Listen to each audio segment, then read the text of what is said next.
রাষ্ট্র নিরাপত্তার আগে ব্যক্তি বা ধর্ম নয়, রাষ্ট্রের প্রয়োজনে ধর্মীয় স্থান ভেঙেও দেওয়া যেতে পারে।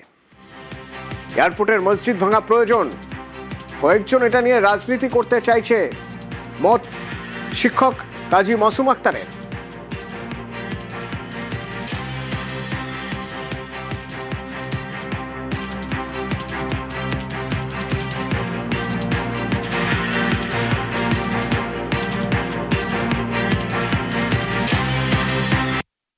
এয়ারপোর্টে যে মসজিদ নিয়ে এত হই হচ্ছে, ওটাকে স্থানান্তর করা হচ্ছে। ইসলামে পরিষ্কার বলা আছে, যদি কোনো মসজিদ রাষ্ট্রীয় সুরক্ষা, ব্যক্তি সুরক্ষার অন্তরায় হয়, মানুষের জীবন হচ্ছে কোনো ধর্ম হতে পারে না। কোরআনে পরিষ্কার বলা আছে, তাকে ট্রান্সফার করা যেতে পারে, সরিয়ে দেওয়া যেতে পারে, বা অন্যত কিছু করা যেতে পারে, ভেঙে দেওয়া যেতে পারে প্রয়োজন হলো। তো কলকাতায় এয়ারপোর্টে এটা প্রয়োজন। এয়ারপোর্টের ভিতরে মসজিদ, আর সেই মসজিদে নামাজ বন্ধের নির্দেশ, আর সেই নির্দেশের প্রতিবাদ করেন সিদ্দিকুল্লাহ চৌধুরী এবং তিনি হুঁশিয়ারি দেন সেখানে তিনি যাবেন 1 কোটি লোক নিয়ে। হুঙ্কারি সার পালালেন সিদ্দিকুল্লাহ। গতকাল উস্কানি, আজ পলায়ন, প্রশাসন করা হতে সিদ্দিকুল্লাহর জারি জুরি সব খতম। রানওয়ে সম্প্রসারণে মসজিদ সরানোর যে পরিকল্পনা, সেই মসজিদ সরানোর পরিকল্পনার প্রতিবাদে হুঙ্কার। গতকাল 1 কোটি মুসলিম নিয়ে প্রতিবাদের হুঙ্কার দিয়েছিলেন। এয়ারপোর্ট চত্বরে পুলিশের কড়া নিরাপত্তা। এয়ারপোর্ট চত্বরে গিয়েও ফিরে গেলেন সিদ্দিকুল্লাহ চৌধুরী। হুঙ্কারি সার পালালেন সিদ্দিকুল্লাহ। দেখুন। না, আজকে কি জমায়েত বা কোনো কিছু করবেন? গতকাল 1 কোটি মুসলিম নিয়ে প্রতিবাদের হুঙ্কার। পিছু হচ্ছেন আপনারা। कल जुमा है, इस जुमा के दिन बंगाल के 1 करोड़ मुसलमान माँ बहनों से गुजारिश की कि ये बैज पहनेंगे, ये पहनेंगे, नमाज पढ़ने जाएंगे, अल्लाह से दुआ करेंगे और पुरअमन एहतजाज करके चले आएंगे। গতকাল হুঙ্কার শুনলেন, হুঙ্কার ইশার পালালেন, আজ পালিয়ে গেলেন। প্রশাসন করা হতেই সিদ্দিকুল্লাহর জারি জুরি সব খতম। না, আজকে কি জমায়েত বা কোনো কিছু করবেন? কিছু হবে না, হবে না। এই যে কর্মসূচি, তাহলে পিছু হচ্ছেন আপনারা। কর্মসূচি থেকে পিছু হচ্ছেন। কর্মসূচিতে আজ এয়ারপোর্ট মসজিদের জন্য, পশ্চিম বাংলার 4 কোটি মুসলমানের জন্য, ধর্মনিরপেক্ষ গণতান্ত্রিক দেশপ্রেমিকের জন্য একটা কালা দিবস। আমরা আশা করি, আমরা চাইছি এয়ারপোর্ট অথরিটি মসজিদ খুলে দিক। নেক্সট স্টেপ, এক হলো আদালত, আর একটা হলো অফিসিয়ালি চিঠি। পালা বদলে আইনের শাসন, কারণ সকাল থেকে পুলিশি ঘেরাটোপ, কড়া প্রশাসন। আর সেই কড়া প্রশাসনে যে ছবি আমরা দেখলাম, গাড়ি থেকে নামলেনই না সিদ্দিকুল্লাহ, জারি জুরি সব খতম। আজকে একটা অন্য রকমের চেহারা দেখা গেল, এটাও বলা যেতে পারে পরিবর্তনের চেহারা। কিরকম চেহারা? আজকে সিদ্দিকুল্লাহ চৌধুরী তিনি বলেছিলেন যে এয়ারপোর্টের এই যে ভেতরে যে মসজিদ, সেই মসজিদে নামাজ পড়তে দেওয়া বারণ করা হয়েছে জাতীয় সুরক্ষার কারণে, কিন্তু তিনি বলেছিলেন তিনি বেশ লোকজন নিয়ে এসে সেখানে তিনি নামাজ পড়বেন এবং কালো ব্যাচ পড়বেন, আরও নানান প্রোগ্রাম। আমরা কি দেখলাম সকাল থেকে? আমরা এই এয়ারপোর্টের 7 নম্বর গেটের বাইরে আছি। এখানে বিপুল পুলিশ দেওয়া আছে, central forces, Paschimbanga police, Bidhannagar কমিশনারেটের প্রচুর পুলিশ দেখা গেল। এবং তার সাথে সাথে দেখা গেল যে রাস্তাও কোথাও কোনো আটকানো বা কোনো রকম গাড়িতে লোক আসা, এই চেহারা কি এই চেহারা, এই ছবি কিন্তু ধরা পড়েনি। কেন এই কথাটা বলছি? এই কথাটা এই কারণেই বলছি, কারণ ঠিক 1 বছর আগে সিদ্দিকুল্লাহ চৌধুরী রামলীলা ময়দানে সভা ডেকেছিল, যদিও সেটা সভা ছিল, কিন্তু তার জন্য গোটা কলকাতা শহর আটকে পড়েছিল। কোনো রকম কোনো বাস গাড়ি যাতায়াত করতে পারেনি এবং সেটা একটা অসহনীয় পরিস্থিতি তৈরি হয়েছিল। আর আজকে এই পরিবর্তনের পর যখন সিদ্দিকুল্লাহ চৌধুরী একটা ডাক দিয়েছেন, দেখলেন সিদ্দিকুল্লাহ চৌধুরী তো একেবারে বলা যেতে পারে চলেই গেলেন। তার সঙ্গে যারা আছেন তারা বললেন যে না, উনি এখানে কিছু করবেন না। অর্থাৎ পুলিশ যেভাবে 163 ইম্পোজ করেছে এবং যেভাবে এখানে আজকে সকাল থেকে নজর রেখেছে, রুট মার্চ করেছে, তার থেকে একটা জিনিস খুব স্পষ্ট যে ইচ্ছে থাকলে সব হয়, আর সেই ইচ্ছেটা থাকার খুব প্রয়োজনীয়তা রয়েছে। রাস্তার একেবারেই ফাঁকা, সিদ্দিকুল্লাহ চৌধুরী তিনি চলে গেছেন। নামাজ এখানে পড়া হবে না। সব থেকে বড় কথা এটা যে এটাও একটা পরিবর্তন। ক্যামেরাম্যান অংশুমান রয়ের সাথে কমলিকা সেনগুপ্ত, নিউজ 18 বাংলা।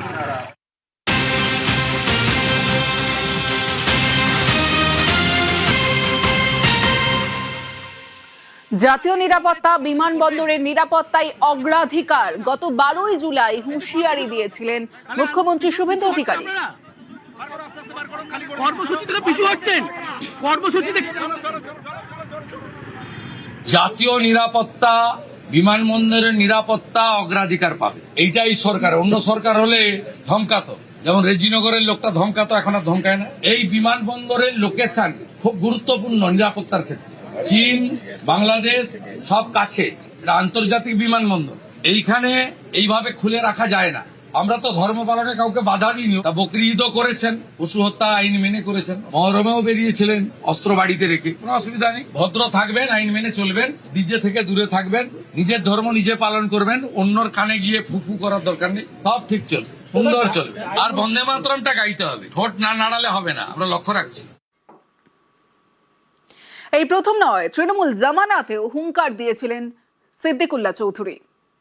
যদি বলতাম জ্যাম করব তো 50টা জায়গায় 2000 করে বসে যেতাম, যেটা এখন হয়নি, পরে কিন্তু হবে।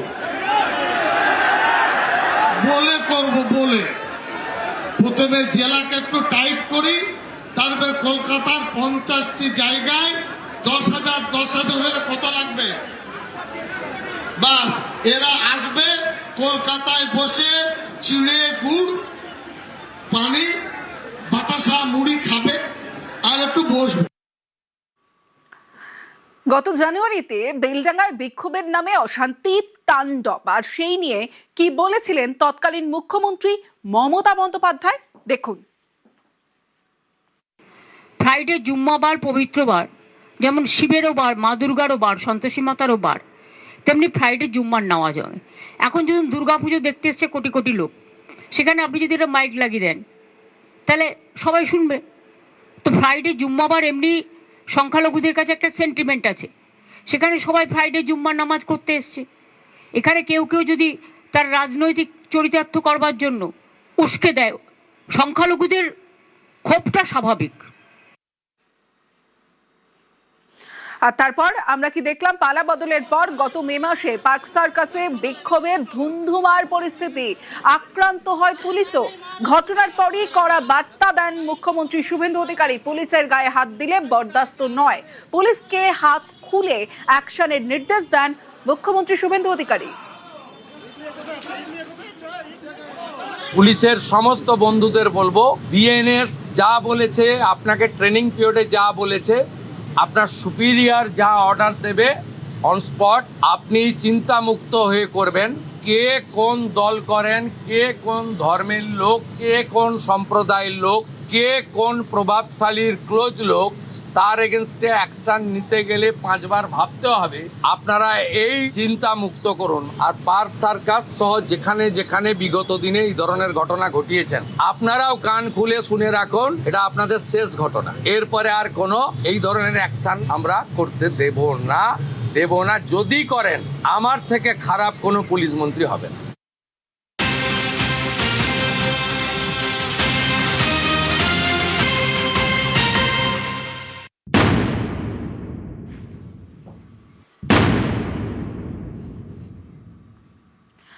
আইনের শাসন ইন, তাণ্ডব আউট। প্রতিবাদের নামে গুন্ডামির দিন শেষ, আর বদলের বাংলায় পুলিশেও বদল। মুখ্যমন্ত্রীর কড়া বার্তার পরে অ্যাকশনে পুলিশ। আমরা 3টে ঘটনা দেখাচ্ছি একসঙ্গে। পার্ক সার্কাস, আসানসোল, বিমানবন্দর চত্বর। আজ 17ই মে বিক্ষোভের নামে রণক্ষেত্র পার্ক সার্কাস, কিভাবে ডান্ডায় ঠান্ডা করতে হয় বুঝিয়ে দেয় পুলিশ। অন্যদিকে আসানসোলেও আমরা দেখেছিলাম সিসি ক্যামেরা ফুটেজ 15ই মে, আর 15ই মে আসানসোলেও বিক্ষোভের নামে তাণ্ডবে জিরো টলারেন্স। এবার আজ কি ছবি দেখলাম, বিমানবন্দর চত্বরে সিদ্দিকুল্লাহকেও দম দেখালো পুলিশ। সিদ্দিকুল্লাহকে 1 ইঞ্চিও জায়গা ছাড়লো না পুলিশ। বিমানবন্দরে দুর্ভেদ্য ব্যারিকেড পুলিশের। জমায়েতের শুরুতেই প্রতিবাদে শেষ। গতকালের হুঙ্কারি সার পুলিশি কড়াকড়িতে পালালেন সিদ্দিকুল্লাহ চৌধুরী।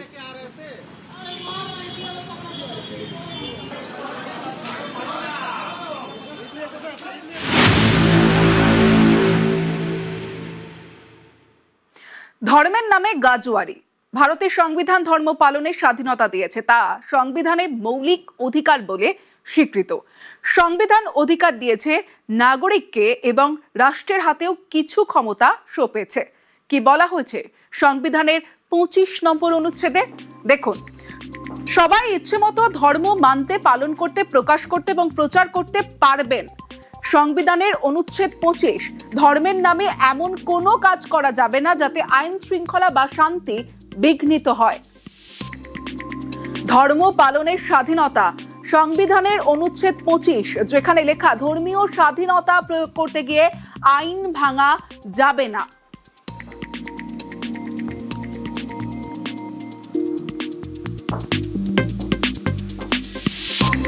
ধর্ম পালনের স্বাধীনতার কথা বলা হয়েছে সংবিধানে, তবে এ কথাও বলা হয়েছে ধর্মের নামে এমন কোনো কাজ করা যাবে না যাতে আইন শৃঙ্খলা বিঘ্নিত হয়। নির্দিষ্ট মসজিদে নামাজ পড়তে হবে, এটা গাজোয়ারি মনোভাব। মন্তব্য আইনজীবী ওসমান মল্লিকের। কোন একটি নির্দিষ্ট মসজিদে গিয়ে নামাজ পড়তে হবে, এটি একটি গাজোয়ারি মনোভাব। এটা ভারতীয় আইন এটাকে স্বীকার করে না। তাছাড়া সুপ্রিম কোর্ট খুব সুস্পষ্টভাবে বলেছে যে রাষ্ট্র যদি মনে করে সে মন্দির, মসজিদ, গির্জা সবগুলোকেই জনস্বার্থে অধিগ্রহণ করতে পারে। এয়ারপোর্ট বা অন্য কোথাও যদি জরুরি প্রয়োজনে মানুষের স্বার্থে, জনস্বার্থে মন্দির, মসজিদ বা গির্জা অধিগ্রহণ করা দরকার হয়, সরকারের সেই ক্ষমতা আছে, সরকার সেটা করতে পারে। সিদ্দিকুল্লাহর ফাঁদে আর পা দিচ্ছেন না মুসলিমরা, ফুরফুরা শরীফের পীরজাদা। মন্তব্য তহা সিদ্দিকের। বিমানবন্দর চত্বর থেকে মসজিদ সরানো নিয়ে আলোচনার দাবি। ওখানে রানওয়ে আছে, ওখানে যদি সত্যিকারের মানুষের ক্ষতি হয় সেখানে মসজিদটা সরানো হবে না হবে না, সেই সম্পর্কে পশ্চিম বাংলার শিক্ষিত জ্ঞানীগুণী মুসলিম যারা আছে তাদের অন্তত 10-20 জনকে নিয়ে সরকারের বসে একটা আলোচনা করে একটা সিদ্ধান্ত নেওয়া উচিত বলে আমি মনে করি। উনি একটা মুসলমান, সে আগে বেরিয়ে মরণ শাস্তি চাইছে, সেটা যেন না হয়। সিদ্দিকুল্লাহ চৌধুরী সাহেবের যে গ্রহণযোগ্য ছিল সেইটা একদম তলানিতে চলে গেছে। এই সিদ্দিকুল্লাহ চৌধুরীর ফাঁদে আর বাংলার কোনো মুসলিম পা দিতে চাইছে না, চাইবো না। কিছু যেন একটা রহস্য, ডাল মে কুছ কালা হ্যায়। প্রতিবাদ সবসময় গণতান্ত্রিকভাবে হওয়া উচিত। মসজিদ সরানো নিয়ে বিশৃঙ্খলা উচিত নয়। প্রতিক্রিয়া নওশাদ সিদ্দিকীর। আলোচনার দাবি ভাঙড়ের আইএসএফ বিধায়কের। প্রতিবাদ করা আমাদের গণতান্ত্রিক অধিকার, প্রতিবাদ করতে হবে, অন্যায় হলে সে প্রতিবাদ হবেই, কিন্তু প্রতিবাদটা যেন গণতন্ত্রের মধ্যে আবদ্ধ থাকে, ডেমোক্রেটিক হতে হয়। অহেতুক এটাকে নিয়ে, এই মসজিদটাকে কেন্দ্র করে বিশৃঙ্খলা তৈরি হোক বা বাজে পারসেপশন তৈরি হোক, এটা আমি চাই না। এই জন্য একটা গোল টেবিলের খুবই প্রয়োজন আছে। উন্নয়নের কাজে বাধা আর বরদাস্ত করবে না বাংলার মানুষ, তোপ মন্ত্রী অগ্নিমিত্রা পালের। রাজনীতির জায়গায় করা দরকার, কিন্তু ডেভেলপমেন্টের কাজে যদি কেউ বাধা দেয়, যেটা করে এসেছে সিদ্দিকুল্লাহ চৌধুরী এবং টিএমসি লাস্ট 15 ইয়ার্স, এগুলো বাংলার মানুষ, আমরা তো কেউ নেই, বাংলার মানুষই বরদাস্ত করবে না। এখন কিন্তু যেভাবে ম্যান্ডেট দিয়েছে বাংলার মানুষ, আর কোনো দিকে তারা তাকাবে না। এখন বাংলার মানুষ শুধু ডেভেলপমেন্ট চাই, কারণ এয়ারপোর্টটা বড় হলে, এয়ারপোর্টের এক্সপ্যানশন হলে একজন হিন্দুরও লাভ হবে, একজন মুসলমানেরও লাভ হবে, একজন খ্রিশ্চানেরও লাভ হবে, একজন শিখেরও লাভ হবে। সুতরাং Siddiqullah Chowdhury come out of it, enough, অন্য স্ট্র্যাটেজি নিন। এটা পশ্চিমবঙ্গে কাজ দিচ্ছে না, হচ্ছে না। মসজিদ সরাতে কেন বাধা দিচ্ছেন সিদ্দিকুল্লাহ? কেন উস্কানি দিচ্ছেন? এর পিছনে কি কোনো বিদেশি ফান্ডিং আছে? প্রশ্ন দমদম উত্তরের বিজেপি বিধায়ক সৌরভ শিকদারের। 2002-তে তখনকার সিভিল এভিয়েশন মিনিস্টার ছিলেন সৈয়দ শাহনওয়াজ হোসেন। তার মন্ত্রণালয় থেকে বলে দেওয়া হয় যে এই মসজিদটা সরানো দরকার, কিন্তু তৎকালীন বামফ্রন্ট সরকার এতে সহযোগিতা করেন না। তখন থেকে শুরু করে আজকে অবধি সিদ্দিকুল্লাহ চৌধুরী গো ধরে বসে আছেন। এই ইন্টারেস্টটা কেন, এটা খতিয়ে দেখা দরকার। একটা হাই সিকিউরিটি জোনের মধ্যে একটা মসজিদ আছে, সেখানে লোকে খালি আধার কার্ড দেখিয়ে ঢুকে যাচ্ছে নামাজ পড়তে। এর পেছনে কোনো বিদেশি রাষ্ট্রের কোনো ইন্ধন আছে?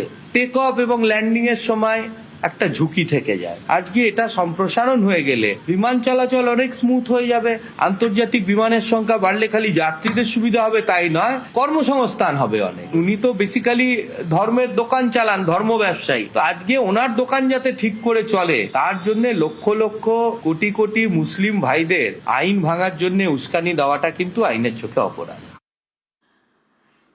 প্রাক্তন তৃণমূল সরকার এসব বরদাস্ত করলেও বিজেপি সরকারের আমলে এসব চলবে না, কড়া প্রতিক্রিয়া দিয়েছেন সুকান্ত মজুমদার। বাবরের সরকার নেই, গতকাল কড়া প্রতিক্রিয়া দিয়েছিলেন শ্রমিক ভট্টাচার্য। দেখুন, সিদ্দিকুল্লাহ সাহেবকে এটুকুই বলবো যে এখন কিন্তু আগের সরকার নেই। এর আগে যখন তসলিমা নাসরিনকে বিতরণ করার জন্য সিদ্দিকুল্লাহ সাহেব এরকম মৌলবাদীদের দল নিয়ে নেমেছিল, তখনকার সরকার কিন্তু আদর করেছিল। মমতা বন্দ্যোপাধ্যায়ের সময় তো লাড্ডু খাওয়ানো হতো, এই সরকার কিন্তু অন্য কিছু খাওয়াবে। তখন কিন্তু পেছনে যদি লাঠির বাড়ি পড়ে তখন কিন্তু আমাদেরকে বলবেন না, আমাদেরকে বলতে আসবেন না। উন্নয়নের কাজে মন্দির হোক কিংবা মসজিদ হোক সেটাকে রেখে দেওয়া যাবে না। যদি এয়ারপোর্টের ভিতরে ওটা কোনো মসজিদ না হয়ে যদি হনুমানজির মন্দির হতো তাহলে আজকে সরকার যা করছে সেটাই করা হতো। ভগবান আল্লাহ এরা তো সর্বত্র বিরাজমান, যে কোনো এক জায়গায় গিয়েই সাল্লাল্লাহু আলাইহি ওয়াসাল্লামের দিকে তো হাত তুললেই হয়। এটা মনে রাখবেন, যেই যা করছেন যে এখন আর বাবরের সরকার নেই।